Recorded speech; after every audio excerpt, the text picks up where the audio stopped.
Well, good morning, good, beautiful Wednesday morning. This is the day that the Lord has made. We will rejoice and we will be glad in it. I am so glad that you've been able to join me today. I do see from the way that the windows are shining that the sun has come out. I haven't seen the sun for quite a while. And those of you who live in this area of Froggsboro, North Carolina, know that we just endured a very bad ice storm, many trees down, the power out, and many people were without power for a prolonged period of time.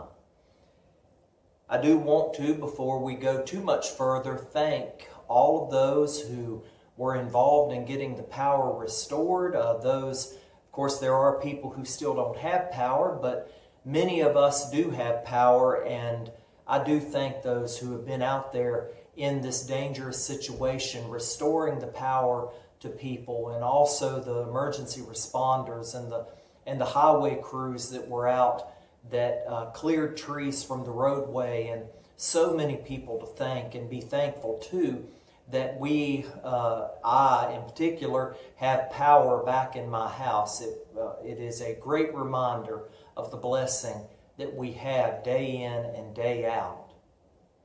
I want to read a little bit today from John 4. John 4. We're going to read from John 4, and we're going to read 7 through 10. 7 through 10. So let's read it. John 4, verses 7 through 10. It says, "A woman of Samaria came to draw water. Jesus said to her, 'Give me a drink.' For his disciples had gone away into the city to buy food. Then the woman of Samaria said to him, 'How is it that you, being a Jew, ask a drink from me, a Samaritan woman?' For Jews have no dealings with Samaritans." Jesus answered and said to her, "If you knew the gift of God and who it is who says to you, 'Give me a drink,' you would have asked him, and he would have given you living water." Now, this is a great reminder, and I want to take a little while to look at this today, because this is a great reminder to us who the source not only of our salvation is, but also who is the source of our power in this world. See, Jesus is the source of our power. Over in Isaiah 12, and I believe it's verses 1 through 3, if you read that, what you see is that is a foretelling of Jesus coming. It's a foretelling of the salvation come from God, that water will be provided from wells, and the people of Israel would have identified with that because they have a history of wells in the desert and water coming out of rocks, and different ways that God has provided them with living water. So this would make sense to the Samaritan woman. Many of us who live in this area depend on a well for water. We don't have city water. We don't have utilities that run out to our houses. We have had somebody come in and drill a well for us and put a pump in it. And through the magic of electricity, the water is pumped from a very deep well into our houses, and we are able to have living water, or we are able to have water then that helps us to live, gives us comfort, and helps us to have something to drink when we're thirsty, and something to bathe in, something to cook with. But when the power goes out, we know that we miss that water. I know I miss that water. You can't turn on the tap and get any water because the electricity's out, and there is no pump that will pump the water up to your house. See, likewise, when we don't have Jesus, in our life, there is nothing to pump the living water that is God's provision to us. There is nothing to bring that living water into our lives. Jesus made it very clear that He is the source of that living water. It says very clearly, you would have asked Him, that's a big H there, so we know it's Jesus, and He would have given you living water.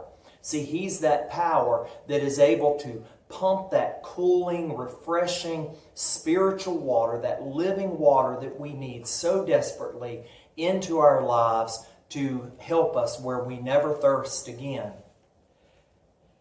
It drove the point home to me this weekend when the power went out and I could not get water out of my tap, that I have an eternal power source in Jesus Christ. One that never goes out, one that never flickers, never one that leaves me without water.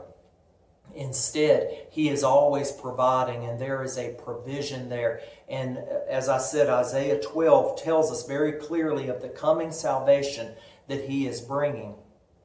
But I want you to be encouraged today, even if you don't have power. I want you to be encouraged today that you have Jesus in your life. I hope you have Jesus in your life. I hope that you have accepted Him, that you have believed in Him, and that He is giving you that spiritual water that flows into your life, that continually refreshes. I hope that you have seen that He has provided for you even in difficult times, even during these times of 3 or 4 days where we had trees falling on the power lines and we had icy roads and people were caught in their houses and whatnot. Jesus was there with us and He was providing. He certainly provides for all of us and He takes care of our needs. So I want you to be encouraged today. I want you to be encouraged to know that no matter what happens in this world, no matter what happens in this world, no matter how many trees fall on the power line, no matter how much ice falls on the roads, no matter how trapped physically you are in your house, there is a power source. There is a source of living water that is always there, giving us that salvation. We're told not to fear. We should not fear when we have Jesus in our life like that. I want you to be encouraged today. I pray for you, and I hope that you are praying for me. I know that many of you are praying for me. I pray for this nation. I pray for this world. I pray that we will turn our eyes away from what will not last. See, anything that we have in our lives that we have laid up, anything that we have, the houses that we built, the cars that we have, the money that's in the account, whatever, none of that is going to come to heaven with us. See, the only thing that we will have in heaven when we get there are the treasures that we laid up while we were here on earth. The people that we touched, the people that we helped, the people that we reached out to, the service that we rendered, the way that we went. In fact, right now is a perfect opportunity of a neighbor. If a neighbor has limbs down in their yard, go pick them up for them.